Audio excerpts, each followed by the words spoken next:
J'ai acheté une télévision grâce à mon Bitcoin sans vendre le moindre Bitcoin. Mais non, elle n'était pas gratuite. J'ai créé une dette pour l'acheter. Et si j'avais mal géré cette dette, j'aurais pu perdre une partie de mon collatéral. C'est exactement pour ça que cette stratégie est à la fois fascinante et dangereuse. On te répète souvent de mettre tes bitcoins sur un cold wallet et de ne plus y toucher pendant 20 ans. Tu achètes, tu sécurises et tu attends. Pendant longtemps, je pensais que c'était la seule stratégie vraiment logique. Mais il y a un truc qui me dérangeait. Si je crois au Bitcoin sur le long terme, est-ce que je suis obligé de choisir entre le conserver pour plus tard et en profiter d'une partie de sa valeur aujourd'hui? C'est une question qui m'a amené vers la DeFi. J'ai découvert qu'il était possible d'utiliser une partie de son Bitcoin comme garantie, d'obtenir des liquidités et de rester exposé au Bitcoin. Sur le papier, ça paraît presque parfait. Et quand quelque chose paraît presque parfait en crypto, j'ai tendance à me méfier. Parce que tu crées une vraie dette. Tu paies de vrais intérêts. Tu ajoutes de vrais risques. Et si tu fais n'importe quoi, tu peux perdre une partie de ton collatéral. Enfin, de ton Bitcoin. L'idée de cette vidéo tient donc en une phrase. Utiliser son Bitcoin sans le vendre est possible. Mais ce n'est ni de l'argent gratuit, ni une stratégie sans risque. Je ne vais pas essayer de te convaincre que cette stratégie est la meilleure qu'un cold wallet. Je vais simplement t'expliquer pourquoi j'ai fait ce choix, comment je l'utilise et ce que j'accepte en échange. Quand j'ai commencé à m'intéresser à la DeFi, je suis tombé sur les bitcoins wrappés, notamment le WBTC et le CBBTC, que vous devez forcément connaître. Et ma première réaction a été « Mais pourquoi je ferais ça ? Pourquoi est-ce que j'échangerais du vrai Bitcoin contre une représentation de Bitcoin en plus sur un autre réseau ?» À première vue, je trouvais ça complètement bête. Le Bitcoin natif, c'est simple. Tu l'achètes, tu le transfères sur ton wallet et tu le conserves aussi longtemps que tu le souhaites. Avec une version wrappée, en revanche, ton Bitcoin peut être utilisé dans des smart contracts. Tu peux notamment le déposer comme garantie sur un protocole de prêt et emprunter des stablecoins contre sa valeur.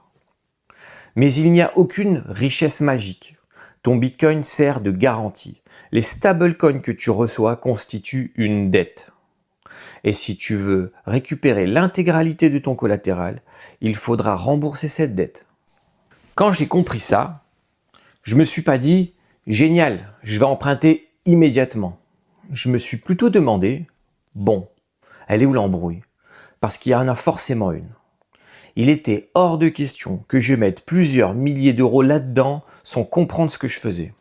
J'ai donc étudié le fonctionnement du protocole, les intérêts, la liquidation et les risques liés au Bitcoin wrappé. J'ai une règle très simple. Tu ne mets jamais ton Bitcoin dans un système que tu ne comprends pas. Pour visualiser le principe, imagine que tu possèdes de l'or. Tu peux le mettre dans un coffre pendant 30 ans. Il reste à toi, mais sa valeur est immobilisée. Ou tu peux l'utiliser comme garantie pour obtenir des liquidités sans le vendre. Avec le Bitcoin wrappé et la DeFi, l'idée est assez proche. Tu déposes ton actif en collatéral, le protocole t'autorise ensuite à emprunter une somme inférieure à sa valeur. La différence avec un crédit classique, c'est qu'aucun banquier n'étudie ton dossier pendant 3 semaines. Et cette partie administrative, c'est souvent relou. Dans la DeFi, le système regarde principalement la valeur de ton collatéral et les paramètres du protocole. C'est rapide, c'est accessible, et cette liberté est franchement séduisante. Mais en échange, toute la responsabilité retombe sur toi. Moi, j'utilise cette stratégie de 2 manières. La première consiste à emprunter des stablecoins pour acheter davantage de Bitcoin.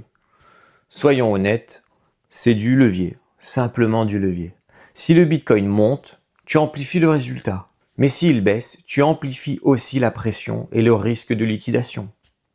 La deuxième utilisation, tu la connais déjà, c'est ma télévision. Je sais ce que certains vont penser. Attends, ils s'endettent pour une télé dans la DeFi? Et franchement, c'est une critique que je comprends. Alors je préfère être très clair. La DeFi ne m'a pas offert cette télé. J'ai créé une dette pour l'acheter. Que ce soit une dette en DeFi ou une dette sur un crédit, c'est la même chose. La différence, c'est que je n'ai pas vendu mon Bitcoin. Et pour moi, cette différence compte énormément. Je considère le Bitcoin comme un actif qui peut prendre de la valeur sur le long terme. Vendre cet actif pour acheter un objet qui perd de la valeur dès qu'il sort du carton, c'est pas possible pour moi. Mais la télévision ne devient pas gratuite pour autant. Ma dette devra être remboursée avec mes revenus, mon DCA ou la vente d'autres actifs, à des niveaux définis à l'avance bien sûr. Si le coût de la dette ou le risque augmente trop, je dois la réduire plus rapidement. Aujourd'hui, je préfère gérer cette dette plutôt que vendre mon Bitcoin. C'est mon choix. Quelqu'un d'autre peut regarder les mêmes chiffres et conclure l'inverse. Et je respecte totalement ça. Dans mon portefeuille, tous les actifs n'ont pas le même rôle. Le Bitcoin représente mon patrimoine principal. C'est l'actif que je veux conserver le plus longtemps possible et que je cherche à accumuler. L'Ether et AAVE, je les vois davantage comme des actifs de performance. Je crois à leur potentiel, mais j'accepte de les vendre à des niveaux prédéterminés, pour rembourser une partie de ma dette par exemple. Mon cycle idéal est donc assez simple. Je dépose une partie de mon Bitcoin en collatéral, j'emprunte des stablecoins, je conserve mon exposition au Bitcoin, puis j'utilise mes revenus ou je vends une partie de mes autres actifs pour réduire la dette. Et à la fin, mon objectif reste toujours le même. Conserver mon Bitcoin et réussir à en accumuler le plus possible. La liquidation n'est d'ailleurs qu'un risque parmi plusieurs. Il y a les intérêts qui font grossir la dette et qui peuvent évoluer. Il y a le protocole lui-même, les smart contracts, les oracles, les paramètres ou une faille que personne n'avait anticipée encore. Et avec du WBTC et du CBBTC, tu ne détiens plus directement du Bitcoin natif. Tu détiens un token conçu pour le représenter. Tu ajoutes donc un intermédiaire et un risque de contrepartie. Je vais peut-être te surprendre. Le risque qui me fait le plus peur n'est même pas technique. Le plus gros risque, c'est moi. Parce que je peux comprendre parfaitement le protocole et quand même paniquer lorsque le marché chute. Je peux préparer un plan très propre, puis avoir envie de tout modifier au pire moment. Je peux aussi me sentir beaucoup trop malin pendant l'euphorie. Et là, un peu plus de levier paraît presque raisonnable. C'est souvent là que les problèmes commencent. Sur le papier, nous sommes tous parfaitement rationnels. Dans la vraie vie, c'est une autre histoire. Cette stratégie ne doit donc pas être utilisée par quelqu'un qui ne la comprend pas. Mais elle ne doit pas non plus être utilisée par quelqu'un qui ne se connaît pas. Si la volatilité t'empêche de dormir, si tu n'as pas de revenus réguliers ou si tu refuses de surveiller ta position, tu veux être tranquille, le Bitcoin natif sera probablement plus adapté. Il n'y a absolument aucune honte à choisir la simplicité. Personnellement, j'accepte aujourd'hui une dose de risque supplémentaire parce que j'ai un objectif précis. Accélérer la construction de mon patrimoine sans vendre l'actif auquel je crois le plus. Mais prendre davantage de risques ne veut pas dire accepter de tout perdre. Repartir à zéro est hors de question. Le jour où ma maison sera payée, complètement payée, et où mon patrimoine sera plus solide, je n'aurai probablement plus besoin de prendre autant de risques. Je pourrai donner davantage de place à la conservation pure et à la protection de ce que j'ai construit. Parce qu'au fond, le risque ne m'amuse pas particulièrement. C'est le prix que j'accepte temporairement de payer pour essayer d'atteindre plus rapidement un objectif précis.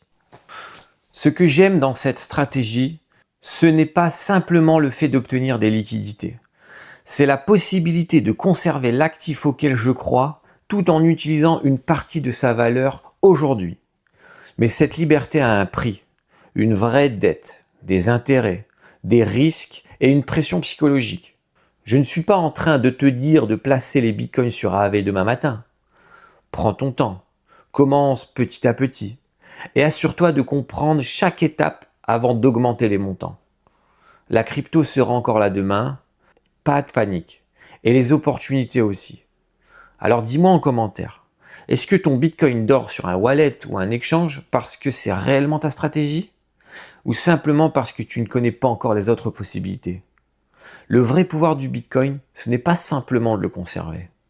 C'est de savoir l'utiliser sans avoir à le vendre.